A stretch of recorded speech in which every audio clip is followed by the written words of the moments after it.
Hi, you're listening to the Mito podcast. I am Ashley. And I'm Megan. And today our guest is Allison. Hi, Allison. How are you? Good. Tell us a little bit about yourself. Like how old you are, where are you from? I am like 2 weeks away from being 20, and I live in Oregon. You said 3 weeks away from turning 20? Yep. Oh, that's exciting. Yes. Yeah, I'm excited. Are you going to do anything special for your birthday?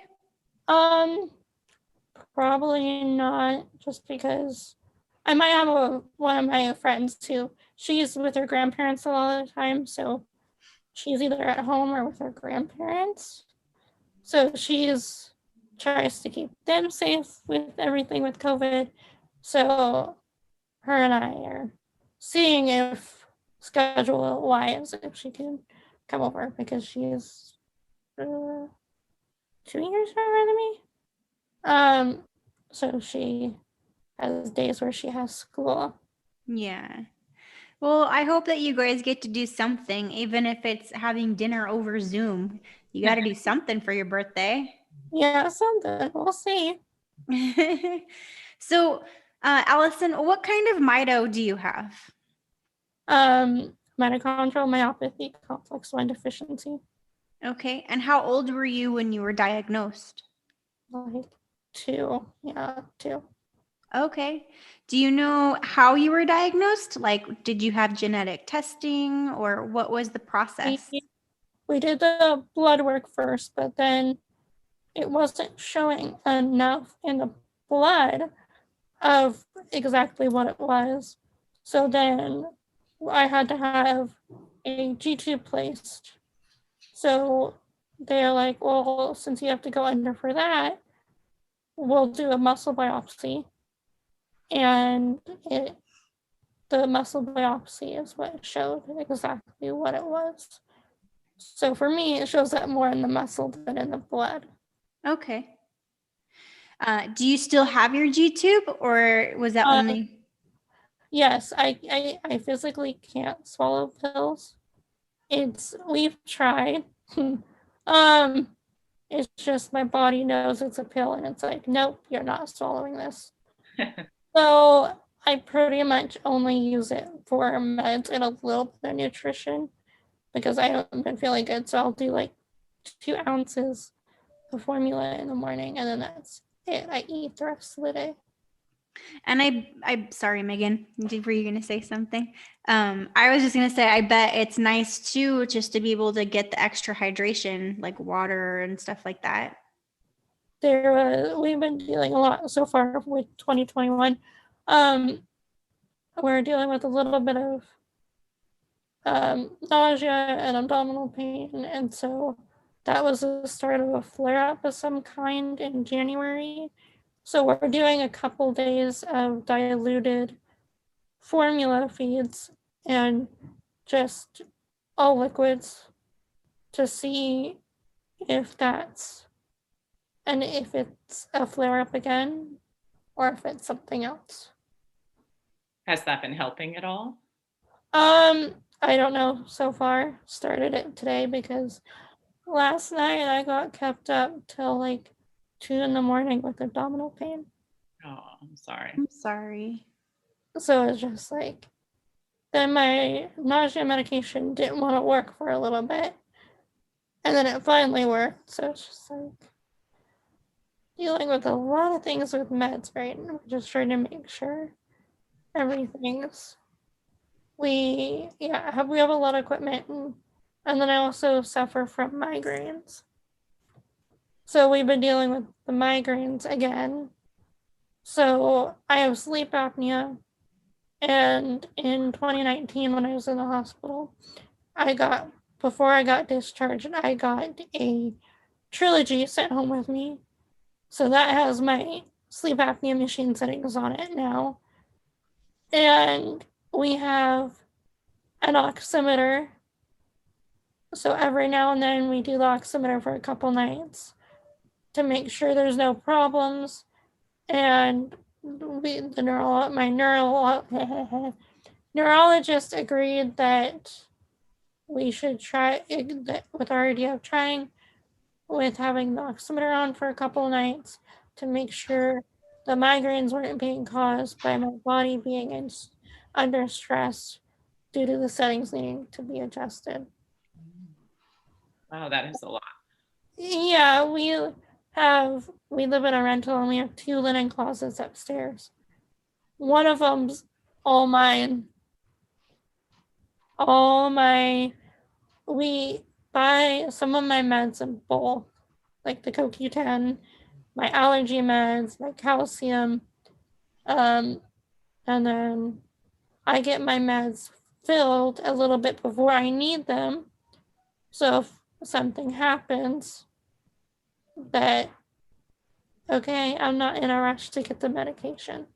No, that's So we have a suitcase in there that has been the one that lately we use whenever we're packing a ton of medical stuff because, okay, if we're traveling, let's take all spare stuff, spare meds that I might need, everything. And so it amounts to a lot.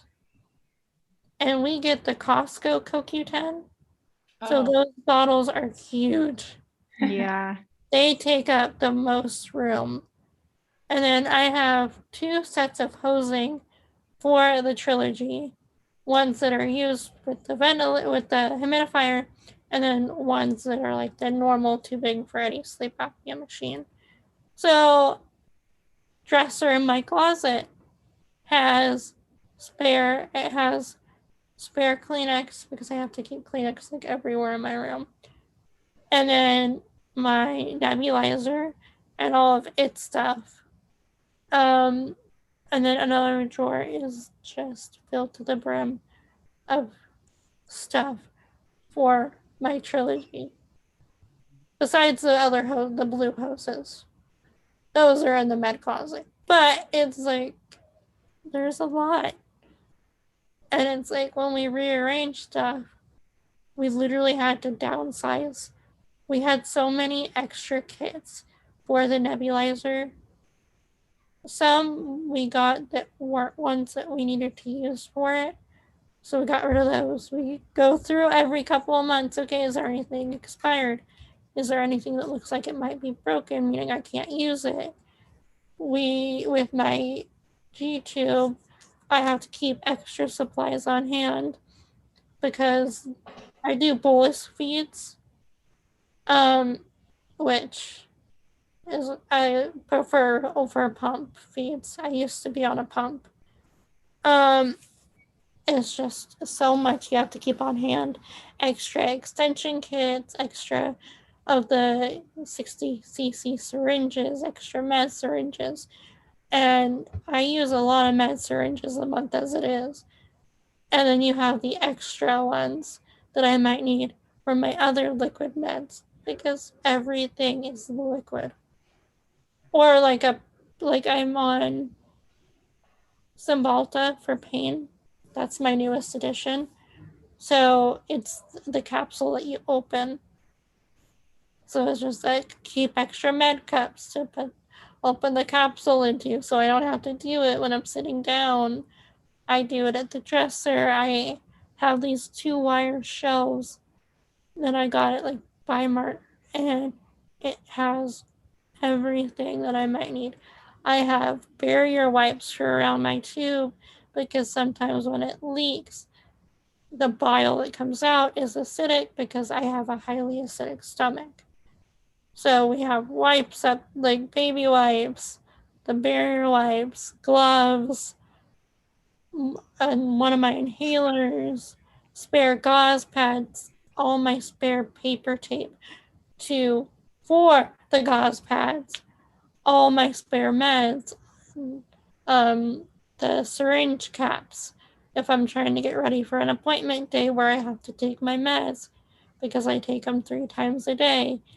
And then I have to travel with my meds for a trip for going to a doctor's appointment. I have to take a cold medication. So I have to take a Ziploc baggie to put the tube and syringe in to be able to do the meds, the one medication that's not refrigerated. And then I ordered a insulin little thing so you can travel with your cold insulin, and it fits my cold medication perfectly. Good. And it works, and it's better than taking a huge lunch bag when I only need a little tiny thing for one cold medication. Yeah.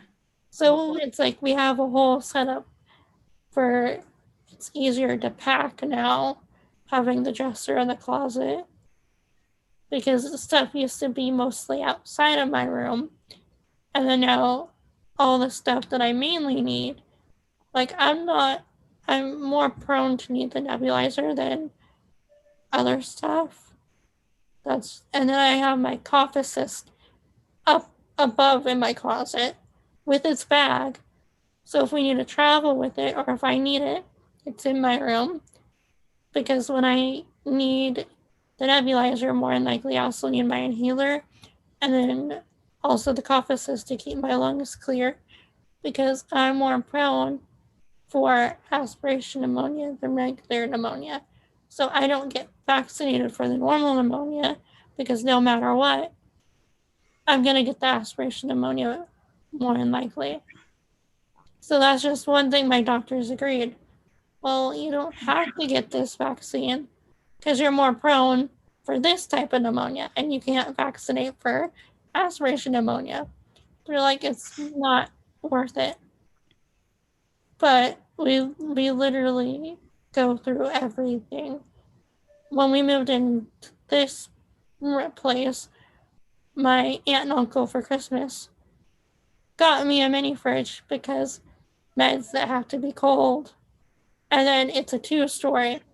So I did online school when we moved in here. So we were also able to put snacks and drinks, water, juice, whatever I needed. So I wouldn't have to go up and down the stairs. My aunt also got me a printer that I could print from my iPad because I would do school on my laptop or my iPad because it was a whole lot easier doing it on my iPad when I have an appointment day. I always made it up and did finish high school quicker. But she's got me a cheap, like one of the cheaper ones that could print from an Apple device. That's really good. I have to go downstairs, or my mom and my brother wouldn't have to bring up, but I printed out because that's just. I worked a lot at night on school. That was just my best time. It sounds weird. It's like I don't like being up in the morning. I'm a night owl through and through. I will literally be in my bed on my iPad just playing because I either can't get to sleep because my ADHD. So there's nights I'll be up in bed for hours, not because of pain or not being able to get comfortable, because my brain does not want to shut down. Yeah. My brother's ADHD too, and he is trying to get back on meds because of school. And he's like, around Christmas, he's like, I can't even focus on a project I wanted to do. I need to get back on meds. Like, if I can't focus on something I want to do, how am I going to be able to focus on school? So, no. Yeah. Hey, Allison, is anyone else in your family affected by Mito? No. No, you're the only one. Yeah, we don't know any. There could be, but more likely, no. I'm the only one. You have one brother Yes. and he wasn't tested? When my mom wanted to get him tested, they wouldn't do it because he's not showing any symptoms. Even though his older sister and only other sibling has it confirmed in blood and in the muscle, they wouldn't do it. They're like, well, he's not showing any symptoms. I'm like, but if you test, then you could get help sooner if there is. Well, he is a fairly active 17-year-old. He did 4 years of wrestling, and then 1 year of football in middle school. I think he did 4 years of 4 years of wrestling because he did all of middle school. His patella, his patellas don't like staying in the groove, so he gets a lot of knee pain from that. So that's why he quit sports. He's like, I'm not gonna do this to myself. It hurts. Yeah. Dude, welcome to my world. So when you got tested when you were 2 years old, your brother is 2 years younger than you. Did they find out about Mito when your mom was pregnant with your brother? They knew about me having it when she was pregnant with him. I was born March of 01 and he was born in November of 03. Okay. Okay. So yeah, they already had some idea about Mito after I got diagnosed while he was pregnant with him. Yeah, it sounds like it was right around the same time. So they Yeah. might have not tested him for that reason too. But you also mentioned that you are on you just I don't know if you just started it, but you also take formula when you bolus feed. Well, do you know what kind of formula it is? The formula I'm on right now, I've been doing formula feeds for years. We first did night feeds, and then that stopped helping. Then we got a backpack pump so I could do day feeds. And then 2016, that summer for me, it was really hot. So I couldn't handle my feeds that summer. Had a hard time getting back on track. Afterwards, I barely had lost any weight from that spring to that fall that my doctor's like, okay, you barely lost any weight. You're having a hard time getting back on track on your feeds. Maybe let's see what you can do without pump feeds. I hit 99 pounds in August without the pump.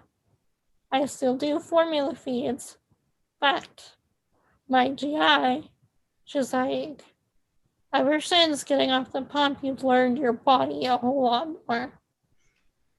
Because I have to listen to it. Like, okay, I'm hungry, I need to eat. Or I'm not feeling good, I need to go take like my nausea meds or one of my other meds. Or, oh, it's time to go do meds. It's not like I'm putting them into the pump and waiting for them to go through. I do them. Yeah. And she's like, well, I'm not requiring you to do formula feeds anymore. You're eating. You've clearly gained 33 pounds. Yeah, 33 pounds. Well, that's good. In almost 5 years. No, 4 years. Almost 4 years. 5 years this year. So she's like, you listen to your body. I brought stuff up to her when I kind of figured out something might be going on. She's like, you listen to your body. You're not going to do anything stupid. And because she knows I don't like feeling crappy. So she's like, don't do them unless you feel like they're necessary. So, of course, with me not feeling good, I'm going to do it because I might not feel good enough to eat enough throughout the day. I can't do them at night anymore. My body gets so tired by the end of the day. It's too much for my body at night. But right now, this formula is 2-cal-HM because I can't handle a high volume of formula feeds when I do them.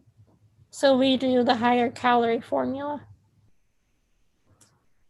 You also, when you and I were talking just over texting, you were talking about how you also take naps every day. Do you want to talk about that? Lately I've been this year so far I've been napping almost every single day. I still live with my mom and my brother because of where my health is at. My mom, she's paid to be my caretaker because I'm over 18. And she's like, I don't care what you do, just if you need to sleep, sleep. You know, if you need to be in bed, do it. Because we've gotten to a point where it's like, okay, if you're tired, don't force yourself to stay awake. Yeah. Because when I'm tired, my stomach slows down. So I'm like, okay, if my body needs a little bit of a pick me up, that I feel better afterwards. And lately, of course, I have a dog that sleeps with me, and we fight for the bed. And she's not a big dog. Dachshund. He finds a way to get me towards the edge of my bed. Don't know how she does it, but she does it. So we fight for the bed equally throughout the night. But she's 12 this year. So she's an old girl. All she likes really doing is calm. Sometimes she'll have puppy energy, which the 9-year-old dogs who will be 9 this year love. Surprisingly, those two have a puppy energy all the time. And one of them has arthritis in his back and his tail. Yeah, that dog surprises me. But he's my dog, so that just makes the most sense. But the dogs like it when I nap, especially the dachshund, because she's like, I'm tired. She sleeps all day. And I'm like, I'll say, she was my great grandmother's dog, and then after she passed, my aunt and uncle took her in, and then after my aunt passed away, my uncle kept her, but he works the graveyard shift at tech equipment, and he's been working a lot of overtime because they're having a hard time finding a day driver. So they need him to come in to work. So he's barely home. So when COVID started and us being home all the time and him being at work more, she got sick. So we were going to have her for a little while, get her back on her feet, gain back a little weight, make sure she was recovering well. And then my mom has told him, she's like, you're not getting the dog back. He doesn't mind because when she's an old girl, she just wants to sleep all day. And she loves company. She doesn't like being alone. Yeah. If we have to leave that house, she likes it because she has our other 2 dogs. And she would protest being left home alone. So she would have to be put in her kennel because of how she would protest. But no, she just cuddles. So when I don't feel good and I need a nap, I'm like, if she's downstairs, we have to make sure my dog doesn't come up the stairs. He likes to protest when he's ornery. Mm-hmm. He will poop in the house for no reason. Aww. So he's like, I'm going to be ornery and I'm going to poop. So we have to keep them all downstairs. But the dachshund, she's very well behaved. So is the other dog. My dog, mind you, is the ornery one. My mom will be like, Trouble, you want to go to bed with Allie? And she will come running. That dog will run. So it's like my mom takes the baby gate and lets her by. And so I'll call her up the stairs and, Trouble, come on, let's go to bed, let's take a nap. And she just runs up the stairs. That's really cute. I'm not left alone. You mentioned, so I know you said that when you guys moved into that place that you started doing school online. What was school like before you did that? Well, I did all of middle school online because in the 5th grade when I was in public school, I got whooping cough because someone didn't vaccinate their kid to protect them from it. I got vaccinated. Mind you, my doctors are amazing and make sure they get everything I need. But I got it because parents sent their kid to school. I'm like, so my mom's like, okay, you know what? Let's just do online school because one, then I'm not missing any school due to appointments, hospital stays, whatever, or family emergencies. So I actually liked online school because I could go at my own pace. I did high school. I tried to go back my freshman year because I had finally gotten my power chair. So I have osteoporosis and I'm a fall risk. I'm clumsy. Mind you, I will walk into things. My mom was like, watch where you're walking. I'm like, I'm trying. My feet want to go that way. I'm like, I'm clumsy. It's just how I am. So I did the first semester in one class 3 days a week. Aced it, got the highest grade in the class. Okay. Mind you, it was a creative writing class. And then second semester, we went to core classes, a science class and a health class. Okay, GI issues started happening. I missed too much school, so I dropped out mid-semester because it's just like I missed too much to make it up in both classes. I would have to retake them anyway. And then we were able to deal with whatever we needed to health-wise for the rest of the school year without the pressure of making sure I'm going to school and I'm getting everything done. And then, so I only got a half a credit my freshman year. Went back to online school. I did 23 and a half credits in 2 school years. Because when I'm bored, I'm like, oh, maybe I'll find something to do. I'll do school. It's like my teacher's like, the teacher I had, she's like, I kind of use you as an example. I have a student with health issues that's busy with school and her health. And there's trouble. Come here. The dachshund, she found her way. Come on. My trouble is crawling behind me too. Hold on. I'm gonna start yelling. Trouble. Come on. Get up here. Here's my trouble. He comes in while we do podcasts and is really, really loud. Well, Trouble is the dachshund and she just likes to cuddle. Oh no, there's the other ones. But no, it's just online school for me seemed to be the best thing. I loved it because I got more variety in the electives. Because like in public school, there's like electives like I couldn't do. Like there was, I think, like a yoga one in my online, like physical health related ones, and I'm like, not doing those.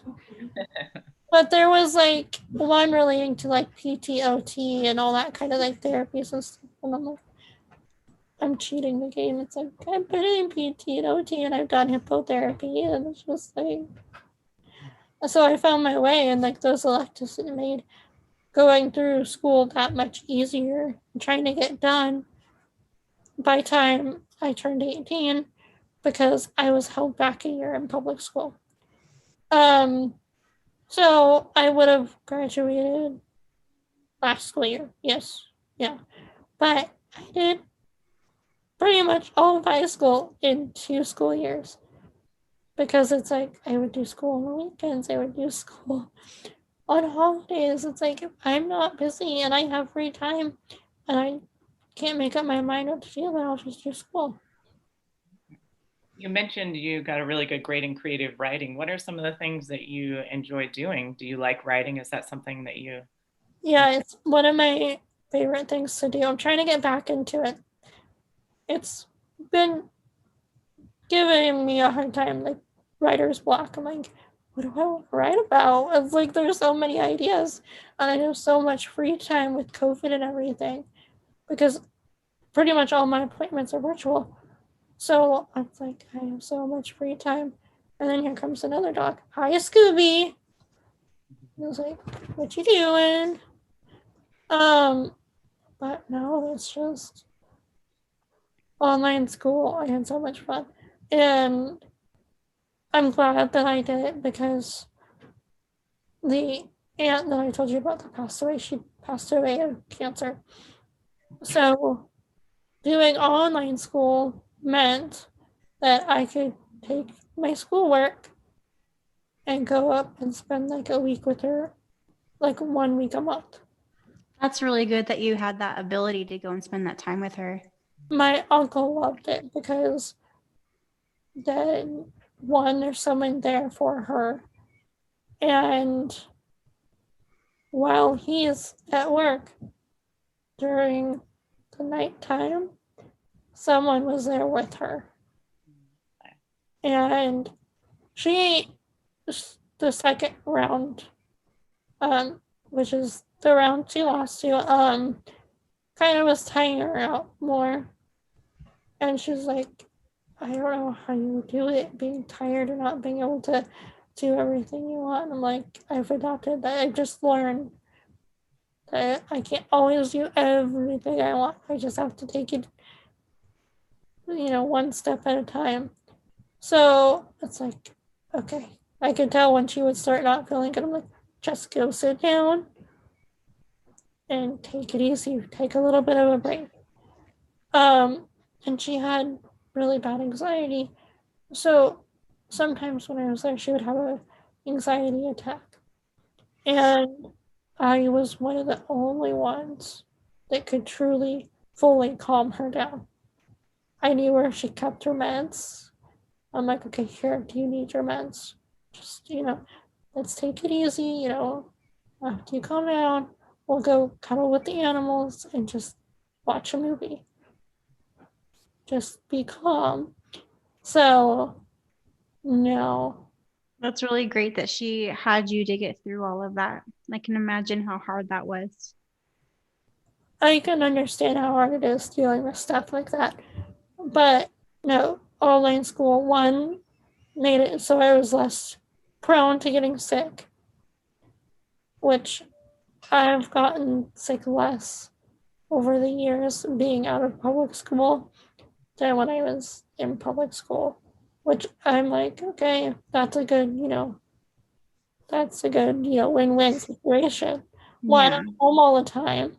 I make my own schedule. I can work around appointments and I'm not missing school.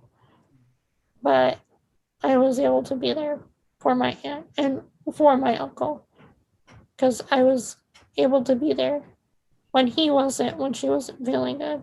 Yeah. So, no, school, I actually really didn't mind school. I would actually test out of classes. Cool. That's good So that you're able to do that. I would be able to test out of what I knew. Tested out of quite a lot of history and science. That's my strong points. Those were my strong points, besides like reading and writing. But I just try and find time to chill with the dogs, watch movies or whatever, and just take time for myself. I love doing art projects. Like I have a whole flippin' load of like coloring books and stuff to do art wise. It's just something that I find is fun. It gets, me being able to use my time to be creative and I can do things creatively. But no, it's just I read a lot. I have a lot of Hardy Boys and Nancy Drew books. I love true crime shows, documentaries, podcasts, YouTube videos. It's just I love like mystery stuff. That's my biggest thing. I'm a huge mystery buff, even if it's fake. But I love the true crime mystery stuff quite awesome, quite a lot. I do too. Those are my favorite. And it's just you get to learn a story about someone, and it's like I watched a YouTube video, true crime, about how the like when you have to be how it came to be of the sexual predator like database, and whose story and case made that come true. And I'm like, I never knew that. And it's so good that that YouTuber did the research on the story, did it the right way, and not bad mouthing the person that passed away. And share people how that came to be. Yeah. So if you had to give any advice to any other young adults or even adults about Mito, what would you give them? Just don't stress about the hard things. Take time for yourself and just do what you want to do, but also schedule time to have downtime to rest and recharge if you need it throughout the day. I think that's a great message, Allie. Thank you. Well, thank you for being with us today. We appreciate you so much for reaching out and for allowing us to talk to you on the podcast and just hearing your story. It's been fun. Good. I'm glad. Well, if you guys are listening in, you just heard Allie on the Mito podcast. If you want to reach us, you can reach us at mitopodcast@gmail.com. You can find us on Facebook, you can find us on Instagram, and you can find us on YouTube. And I think that's it. Did you have anything else you wanted to say, Allie? No, that wrapped it up really good. Perfect. All right. We hope everybody's having a great day, morning, afternoon, evening, whatever time it is that you are tuning in. Thank you.